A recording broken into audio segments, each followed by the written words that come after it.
welcome to Interview the Influencer Show, episode 8 with Mr. Anupam Thombre. So, who is he? So, he is commercial and event photographer, but his main profession is wildlife photography with wildlife guided tours, and he is into teaching photography and the processing behind it. So lot many technical words we will understand, but what I personally know is wildlife photography, which is itself a big amount of data and lot many things behind just those three words, wildlife photography. So hello Anupam, how are you? I'm doing good. Hi, Rishi. Okay, thank you for joining. So before we start this interview, just quickly, I would like to ask you that I'm recording this video and will put on YouTube. I hope this is okay with you. Yes, absolutely fine. Okay. Okay, so before we jump into actual 11 questions, um, we would like to know your story and about your work you do currently. Yes. So, hello everyone. My name is Anupam Thombre. I'm based in Pune, Maharashtra, in India, and currently I am a wildlife photographer by profession, full time. I teach post processing, I teach photography, and I also take wildlife guided tours. To start with, my journey till here is extremely interesting. So I did my BCA, and I went to higher communication to Durham University, UK. Okay. There I did my MSc or MS in communications engineering for 1 year. Okay. I returned back. Then I joined SAP for as a technical consultant. And one fine day after 3 years, I couldn't tolerated that. I had a very good business background in my family, and I'm doing a job on a desk, so it didn't appeal to my conscience, and I just one fine day dropped my papers and I started my events photography business. It was a struggle eventually. It started fine, slowly, but in next 2 or 3 years it went to a peak where again it started started eating my time, or my passion was not getting fulfilled. Okay. And then I have been doing photography for past 10 years, so Wow. having a huge experience in photography in different styles. I have been going to jungles in and off to take some time off my events and everything, and then one fine day I directly jumped into wildlife. I during this lockdown period I started teaching wildlife post processing and editing of photos. I have almost crossed over 400 students Wow. in this span of 2020. Amazing. And and then I went for some serious photography gear that took my level to some different level altogether. And now I'm continuously doing wildlife photography, going around and in and around Pune. I'm continuously out. Okay. Almost 25 days in a month. Wow, So- wow. Okay.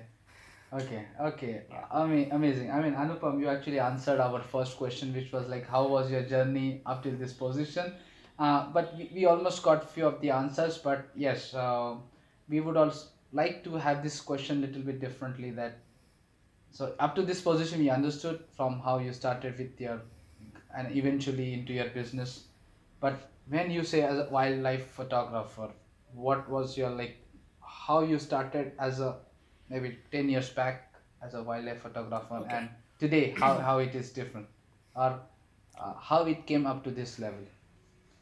Okay, so not 10 years back, I'll just take it a bit before that as well. Okay. So my grandfather was the person or the main culprit, I would say, to bring me into photography. Okay. He had a whole range of vintage cameras. Now they are vintage, but that time they were top of the line cameras. Okay. And I used to like playing with them. Okay. So firing flashes in people's eyes and all that. So so that time that seed of photography got in, that it came to me. I went into the jungles for the first time in 2014. Okay. Okay, and most importantly, while learning photography, now photography is a thing that came to me on its own. Mm-hmm. I Oh, didn't okay. go somewhere and learn it, or Wow. like I didn't go somewhere and learn post processing. So everything came, I learned on my own. So that urge to self learn things is what I took up on my own.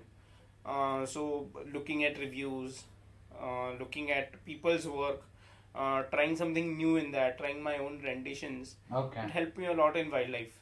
As a your business, how the persons or the one who want to take your service in that matter, like photography, how they get your service? I mean, in the point of Okay. photography.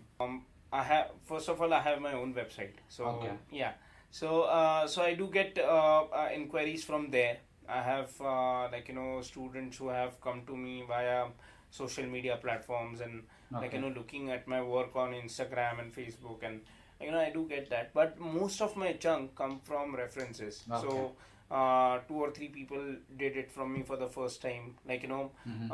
after looking at my photos on Facebook, and they liked it. They like the way I teach. Okay. They like the way I explain things. So they referred me to 5 to 6 other people, and then the pyramid started growing. Okay. Okay. So most of my my students, my family on in photography is all through references. Okay. Awesome. Awesome. Yes. Really nice. Yes. Okay. Then we move on to the second question, which Mhm. is how is your 24 hours of work day and off day be like? So what you do on your full time work day and what you do on off day. Okay.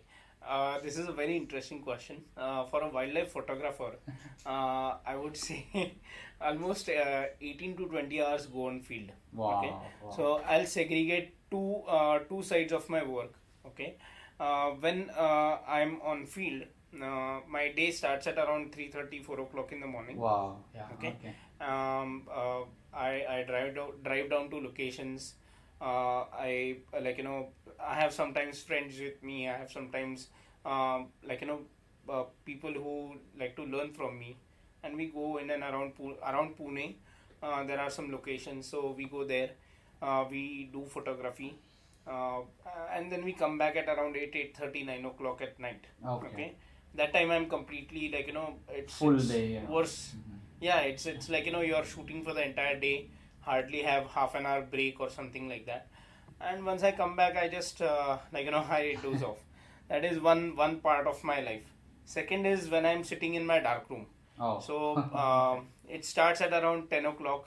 After having a nice cup of coffee, I sit down and I start editing and going through my photos. Okay. Or sometimes it's like I have workshops, so I'm teaching for the entire day. So that is the second part of my 24 hours Work day. work. Okay. And when I'm off, when I'm not doing anything, first of all I sleep. I need a lot of sleep because exhaustion and carrying those heavy lenses and equipment takes a lot of toll on your body. Okay. So I first of all sleep. Secondly, if I'm not sleeping, I'm watching something on Netflix or Amazon or something like that. Okay. I like to research a lot when I'm not doing anything, like new concepts in photography. What I can personally learn. As I said earlier, I'm a self-taught person. So Wow. nice. New softwares which are coming in the market, or how to use them, how to implement something which is not meant for wildlife, but to implement it in this genre of photography. Okay. Then discussing with friends what can be done, or what they have in their portfolio or something like that. Okay. And the last thing that I do when I'm not working is finding new locations to visit Right. all over India. Okay. Okay. Amazing. Amazing. Yes. I mean, yeah. Again, all the links to his amazing work I'll put on the description so you can go through it. Okay. Then the third question is why or what you love the most from your work and something which you are very proud of. Okay. So I first of all I love nature. That is Okay. the main key point.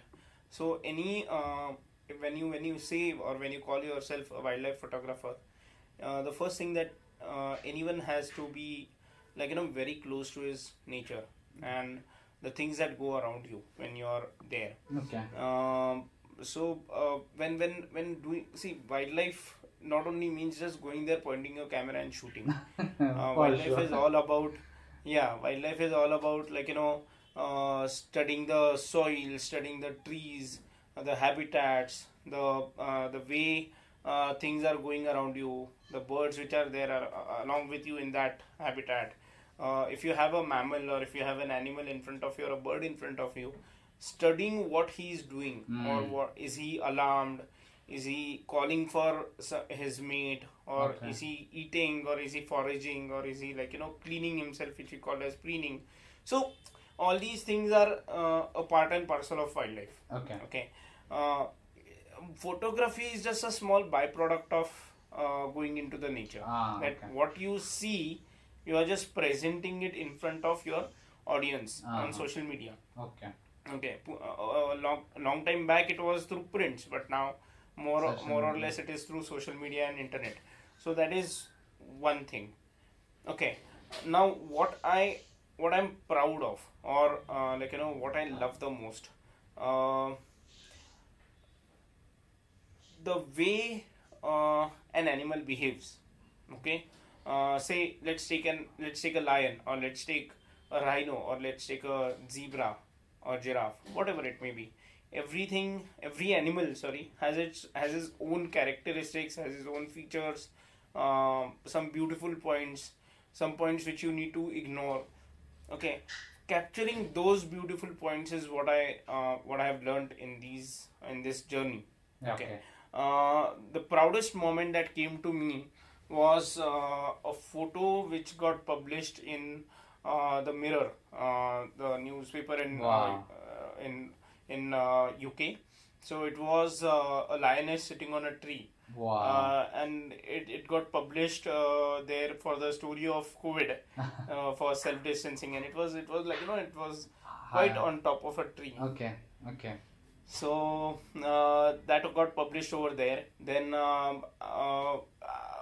I was one of that very specific amount of people, or a lot of people, where we got to see the pseudo-melanistic zebra called as Tira. Okay. So very rare, one of its kind in the entire world. Wow. So I have almost around 1,000 photos of that zebra. Wow. And those got sold all over India, all over world.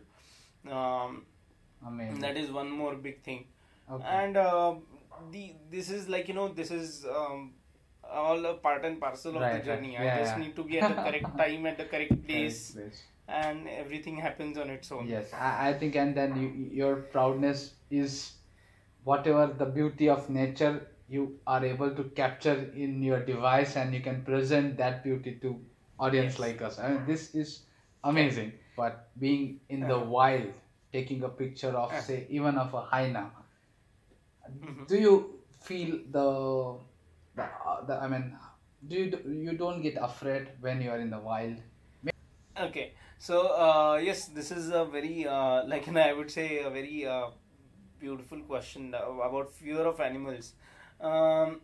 So now, what happens generally is when we go into safaris. Okay, I wear a Garmin, so I always keep a tab on my pulse rate. Whenever a wild cat or a mammal comes in front of me, which is very rare, or which is the thing that I want to shoot, I see my pulse rate and it is almost up to 160. Wow. Okay.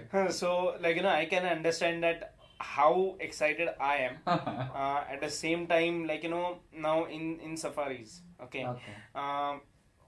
Many people have this misconception that wildlife is a very risky kind of genre of photography, where you are exposed to animals and uncontrolled situations. But what happens in safaris is that you are always in a gypsy. Okay. So even many times it has happened that we are in the jungles of Tadoba, and the tigers have gone grazing beside the gypsy.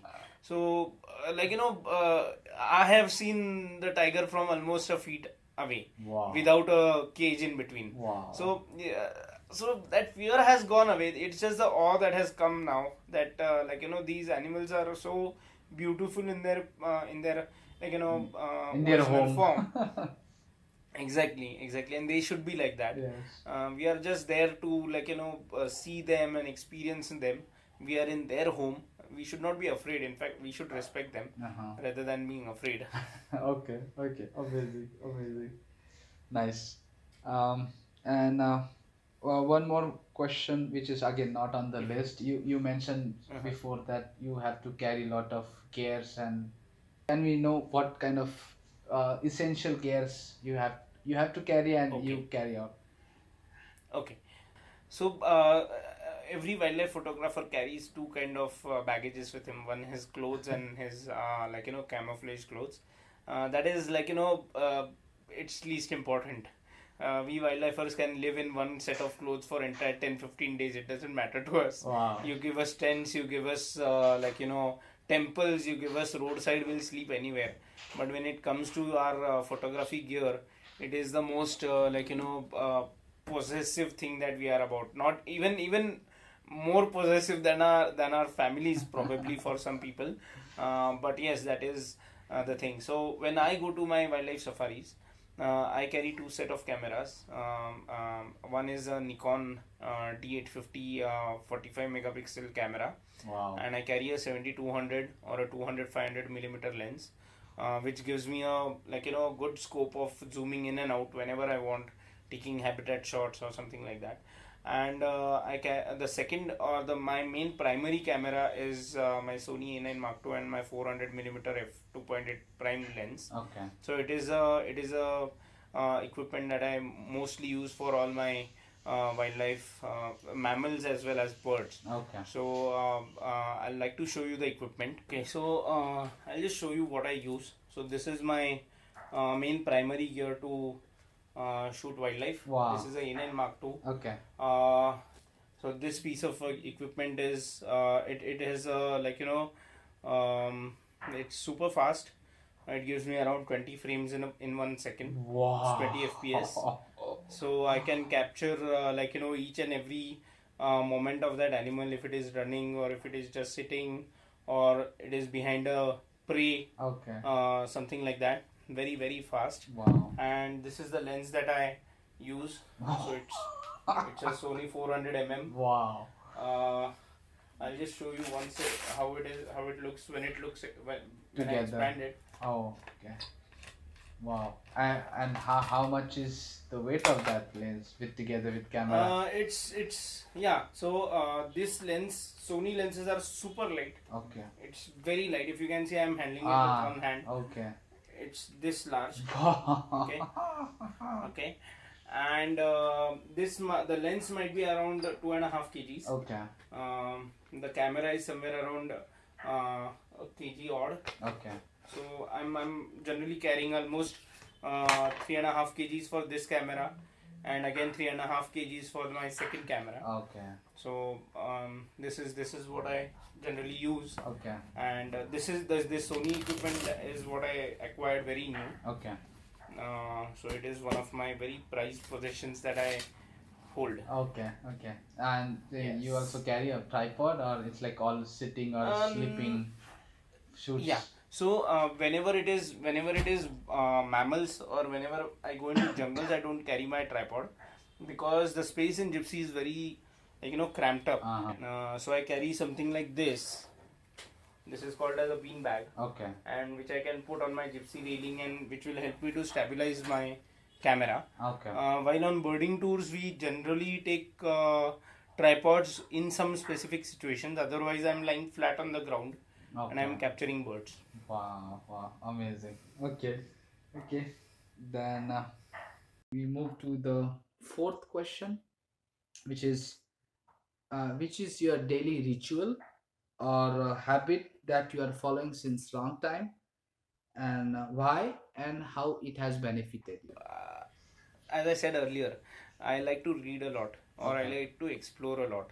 So learning about new cameras, new techniques, new processing methods, any way in which I can go one step ahead at a time Okay. is what I always like to do. Okay.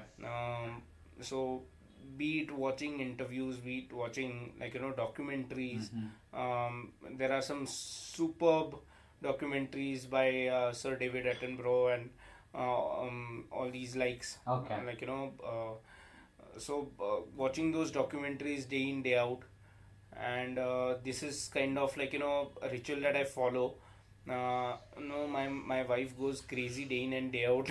If I'm researching on a camera, so I was researching about this camera for 4 months, 4.5, 5 months, and at one point of time, my wife started telling me that go and marry that camera and don't come back home.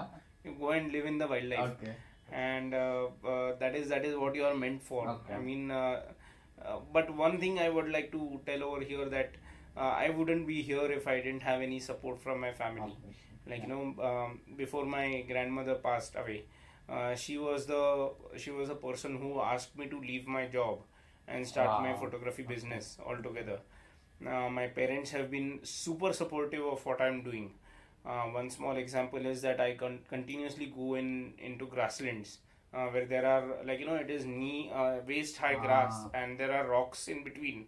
So I have my car and I have banged it so many times that it is beyond recognition when I got it. But still it's what I'm doing passionately. I'm giving out results. So I have a continuous support. I don't need to ask my wife that I'm going here, should I go? Okay. Shall I go? I need to go. It's just I tell her that I'm going and she's like, okay, when are you coming back? Just let me know. Are you there for lunch or dinner?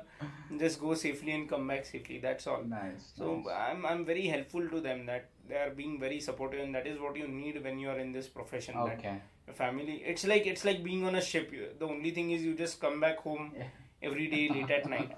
Or Okay. so Okay.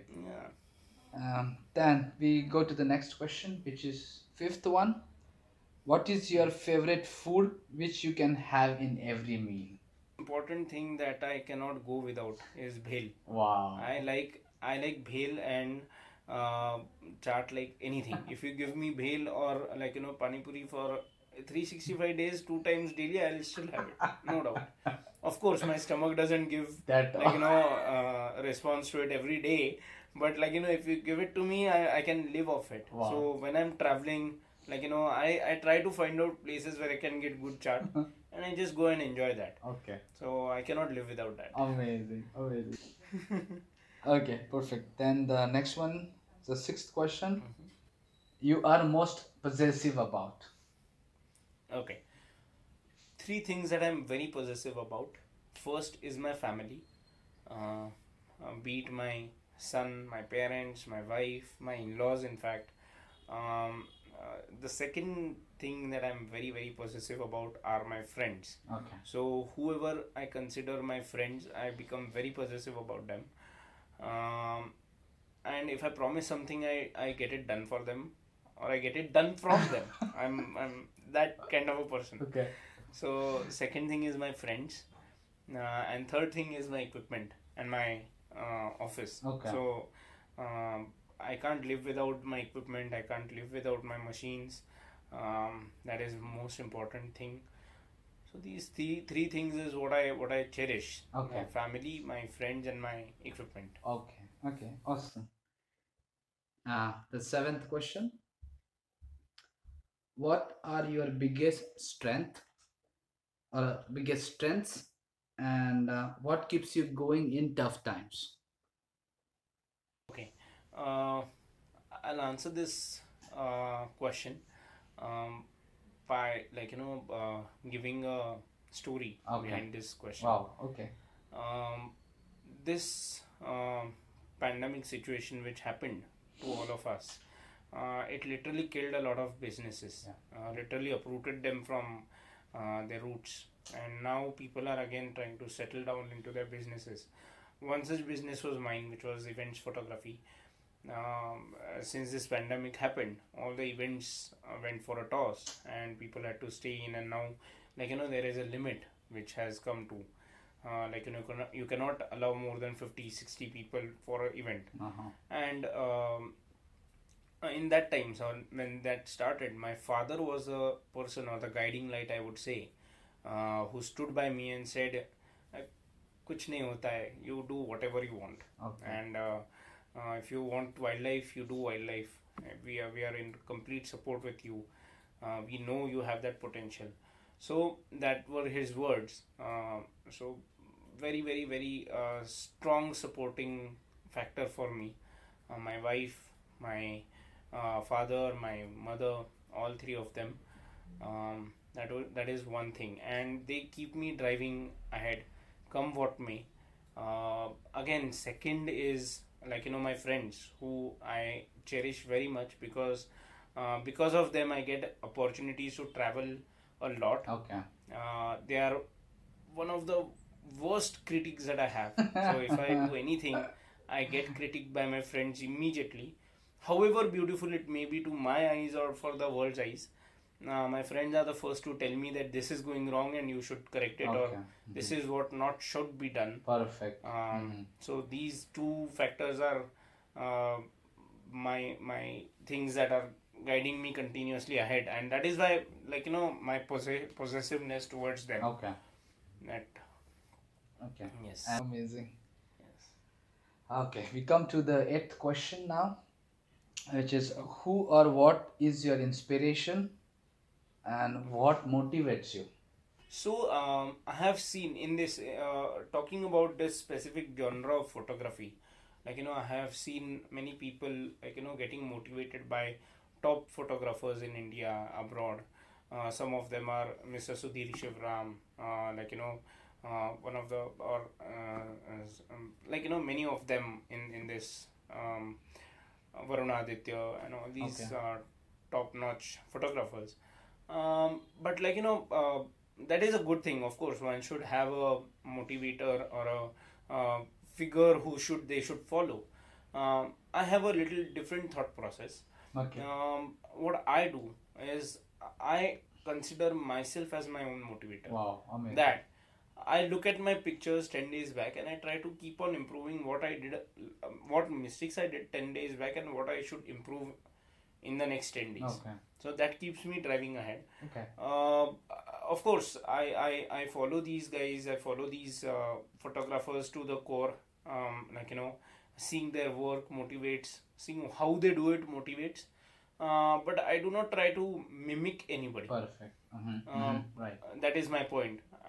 If you try to mimic somebody, or if you try to, like, step into somebody's shoes, then like, you start killing your own motivation. Yeah, it's all again correct, right? Yes. So here I would like to say that I am myself my own motivator.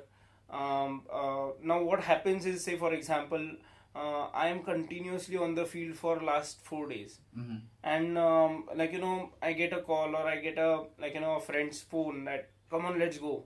Even in spite of being tired for those 4 days shooting the same species, I'll go again on the 5th day in expectation to do something different than what I haven't done for the last 4 days. Wow. Okay, so like, for example, we were out in Lonavala for 4 days, 4-5 days continuously shooting right from morning to night, a specific species of bird. All the photographers around India had come there. They shot the bird and they went away.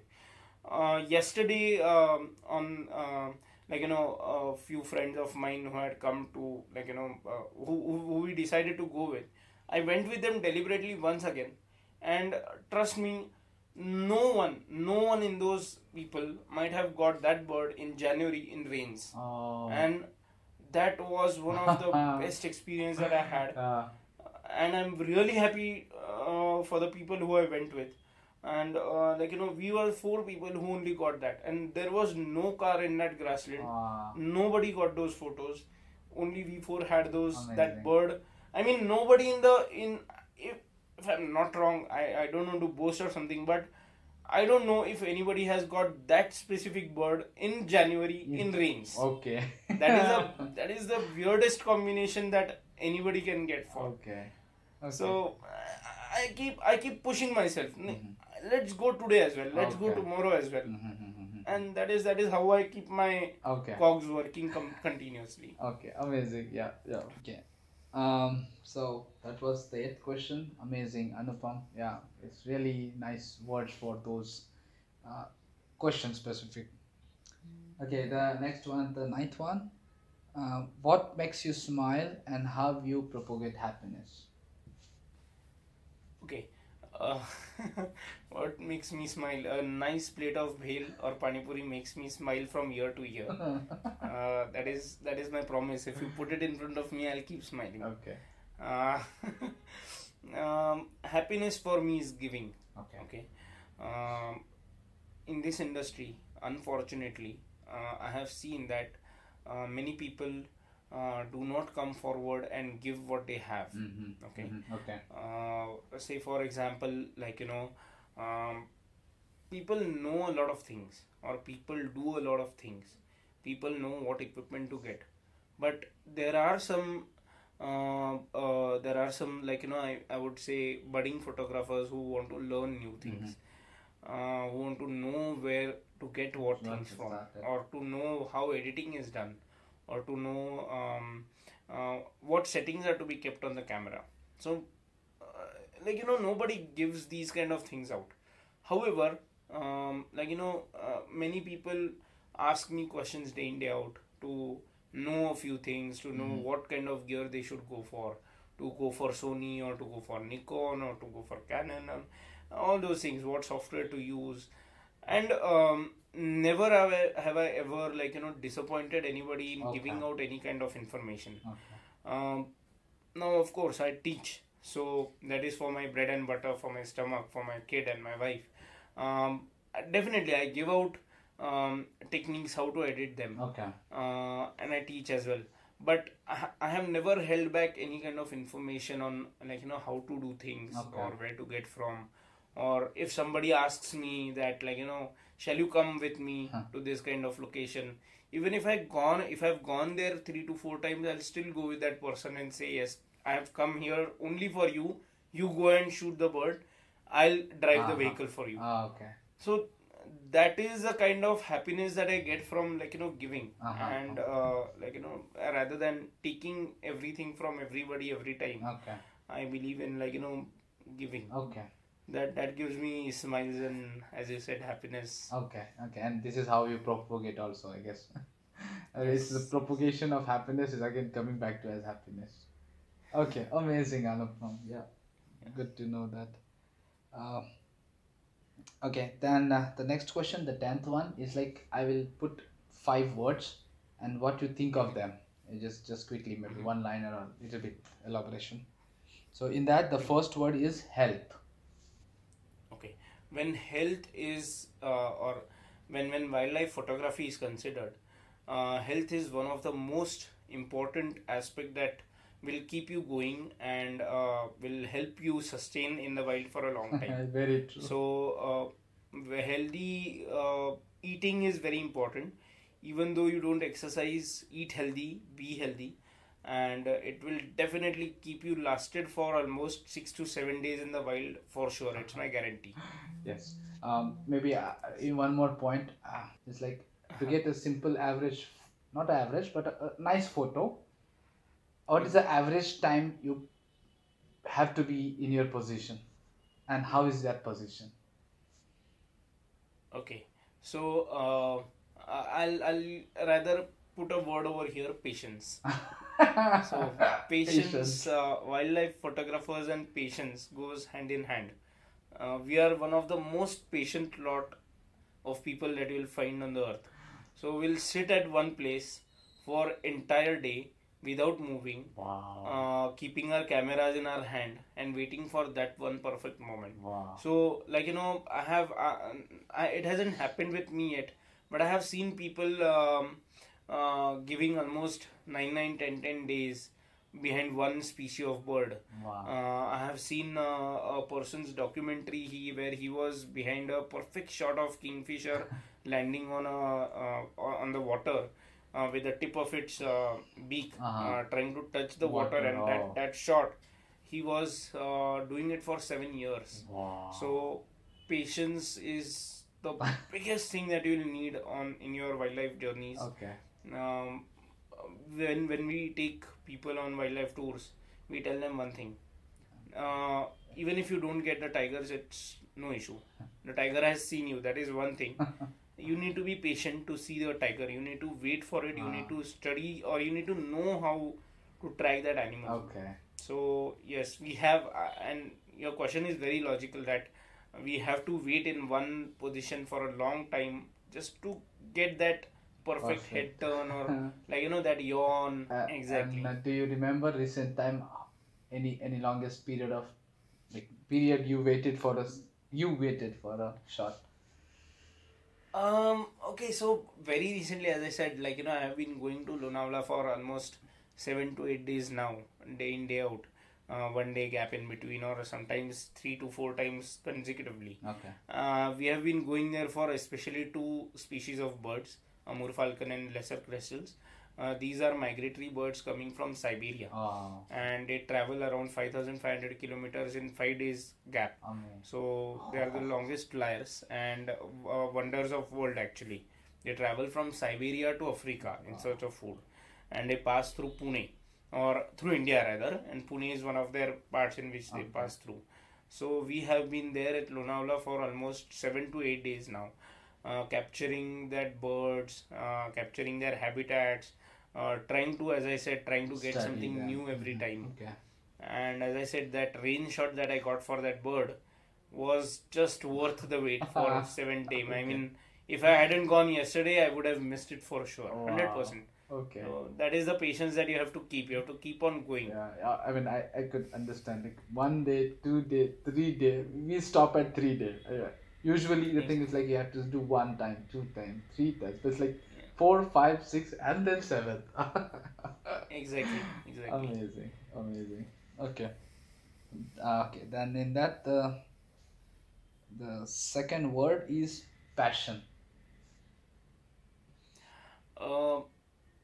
All this that you see around me is passion. I don't have any words to describe passion. Every wildlife photographer is passionate. Okay. And the equipment he keeps or he uses is part of passion. The time that person spends on the fields is passion.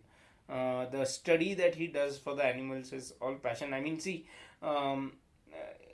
you don't earn a lot out of wildlife photography, but everything that you do in here is about learning about your that hidden passion that is inside you, to contribute to the community, to create awareness. So everything that you are seeing, my photos,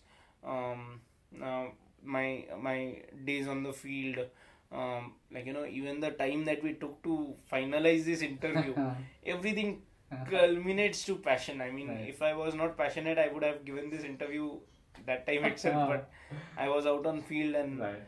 We understand. Yes. So to be on record for this video, I would like to say that we did this. We tried to hold this interview in October 2020, and today is January 2021. So 3 months time. The next word is risk. Okay. A risk है तो इश्क है. I'm sorry, I'm copying this dialogue from Scam 19, that Scam series. But the most biggest risk that a wildlifer or a wildlife photographer carries is for his equipment. It's I'll give you an idea now. People have equipments worth 15 lakhs, 20 lakhs, 30 lakhs with them when they travel, and taking that big equipment via flight or via train is the biggest risk that is there in the field. That is one very important thing. Secondly, apart from this, I don't feel that wildlifers carry any risk to themselves. Only when going for bird photography or something, getting bitten by a snake or it's not small. That is one big risk, of course. So that is one risk. But yes, there are some ways that where you can avoid that. But like you can't do anything if your lens falls off your body when you're shooting. So that's one of the biggest risk. Or like now the general baggage allowance that you have in flights is 7 kgs for cabin. We guys carry 20 kgs in cabin, and we have to pay that handsome amount to these airlines just to keep our equipments by our side. So that is the risk that every wildlife photographer has to take. You have to be ready to shell out that amount to carry your equipment alongside you in the flight. I believe there is no other risk. You are safe in the gypsy. The tigers won't attack you. They won't eat you. The hyenas won't come and bite you off. Nothing will happen. Okay, nice. Okay, the next one is dream. Dream. Okay, I'll say it the other way around. I don't dream, because if I dream, I set a goal, and once I set a goal, and if I achieve it, I'm done. My journey is finished. So my dreams are unending. I don't see any dreams. The dreams that I see are, I'll tell you what I see in my dreams. A good thing. I see, if I see a photo on my system, and if I am planning to edit that the next day, I dream how I'll edit it, or my photo gets ready in my dream, and then I just have to execute that to reach the final product. Wow. Okay. So that is how I dream. I don't dream to become somebody, to become like somebody, to make this kind of a fortune or a big house, or no dreams like that. My dream is just the safety of my family. That's it. And how I am going to work the next day. That's what I plan in my dreams. Okay, nice. A different view, but completely understood. And the last fifth one is superpower or a spiritual power. Okay, when I say superpower, I'll say that I want to shoot photos with my eyes rather than camera. Okay. So it might be a superpower that every wildlife photographer might dream of, instead of carrying all these heavy lenses with them. So that is one about superpower. I don't know when it will come true, but I'm not sure about it. Supernatural, or I would say on a spiritual level, I'm very inclined towards spirituality. Okay. I don't believe in God. Okay, I'll tell you one thing. I pray to God. God is there for me, but I'm not a kind of person who will go and stand in front of God every day and ask for, I want this, I want that, I want everything. Not kind of that. So what I do is, when I lie down to take rest, I see a lot of documentaries about things or concepts like death, or yoga, or pranayam, or some and the recent one that I was seeing was a very different topic. It's about aghoris. So all these are part of your Hindu spiritual circle. Right. So I like to read about it, but I'm not a very spiritual person. I'll go and say, Ganpati Bappa, I want this, I want that, I want a big lens. Not kind of that kind of person. Okay, nice. Okay, nice. So that was the 10th question and the 5 words. And then we come to the last question, the 11th one, which is one golden message you would like to give to your followers. Okay. I'm not a superstar or a star or a big person at the moment, to be very frank. I'm nobody in this community at the moment. A very small drop in the entire ocean. Okay. There are many people who have given huge contributions to wildlife photography. I'm just 6 to 7 years new into this profession. I do it day in, day out. The only thing that I wanted to tell whoever is watching this interview, okay, respect nature. You need to give back to nature a lot more than what you are taking from it. Right. So that is one very important thing. uh, if you go to some place, if you go to some beautiful place, be selfless and help that place to get better. I know your hands will get dirty, but you can always wash them. Give that place more than what you have taken from it. You are always taking happiness from that place, but clean it while you go as well. Right. Second, to all my budding wildlife photographers, okay, I don't want to sound very established person over here, but do not stop what you're doing. If you're doing something, keep on improving yourself. Look at your own work and keep on improving it. If you stop at one given point of time, then you are stopped. I mean, that motivation goes away. Okay, and this, I'll say one very important thing. Wildlife photography is one of the costliest hobby in this world. You need to buy equipment for 10 lakhs, 15 lakhs, 20 lakhs. And then only, people, this is what people think, that you need to buy such heavy kind of equipment or very costly equipment. But trust me, when I started my journey, I was using a very, very basic kind of camera. And that is how it helped me to come to this level. Okay. If I have the understanding of the photographic equipment, then whatever equipment you have in your hand, you will be able to surpass your previous quality. Okay. That is my message. Okay. Amazing. Thank you, Anupam, for your Thank you. awesome answers and wildlife photography journey. We were able to understand most of the things. For more details and to contact Anupam, I'll put all the social media links in the description of this interview. Okay, Anupam, one quick question. So you are in your studio, am I right? Yeah. So and we see few Yes. photos at the background. Can you just tell us quickly about those? Yes.